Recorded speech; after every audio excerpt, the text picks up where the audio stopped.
Hey, I wanted to do a quick post on the ketosis diet because I've been getting a lot of questions about it in my day-to-day life, as well as fielding comments and questions on our support group page. So the ketosis diet has been around for a long time, and it has most recently gained popularity again. And the few reasons why, and mainly because you do lose weight, and there's a few reasons for that. One, carbohydrates hold a lot of water. So even the good complex carbohydrates. So when you cut those out, yes, you do lose some adipose tissue, but you're mainly losing a lot of water weight initially. And so when people go on it this first, 2 to 3 weeks, most of that's water weight. It's not actual adipose or fat tissue that you're losing. And it's not the water weight that maybe makes you look bloated or feel bloated. And so it's one of those things that we just can't get excited about because it's not that good substantial weight loss that you want.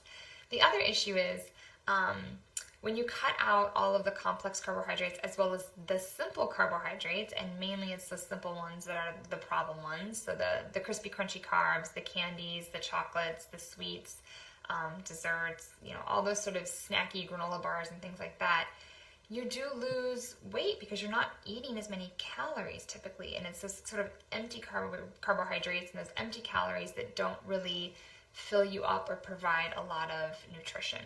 And people replace those with more fats and proteins, but the fats and the proteins tend to keep you feeling full a little bit longer than the empty calories. If you think about 100 calories of potato chips versus 100 calories of turkey breast, that turkey is going to make you feel full longer. And so that's part of that benefit of it, if you want to call it that. However, there are a lot more negative side effects with the ketosis diet. Nutrient deficiencies being a big one. Constipation is a big one. Loss of muscle mass, as well as some of your cardiac muscle. If you have kidney disease or underlying kidney disease, it's especially dangerous for you.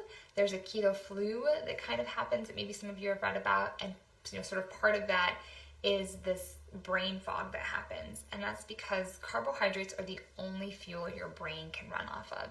And so when you essentially cut all of them out, you're not able to function as well. Your brain is not able to be as sharp, and that takes a big toll.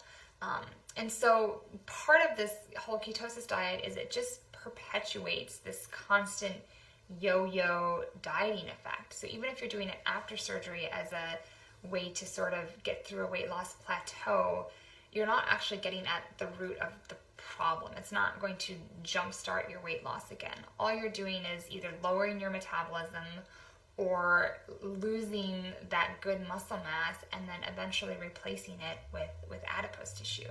And so again, it just sort of goes on this constant cycle. And that's why, behavior modification, lifestyle changes are so important. They're not as exciting.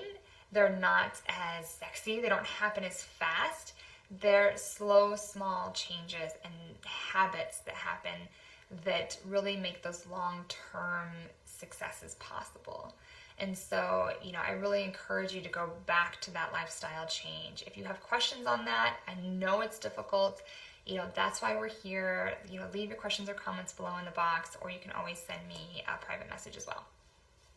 Questions? We would love to hear from you in the comment section below. Tell us what else you want us to cover. And do not forget to share and like this video.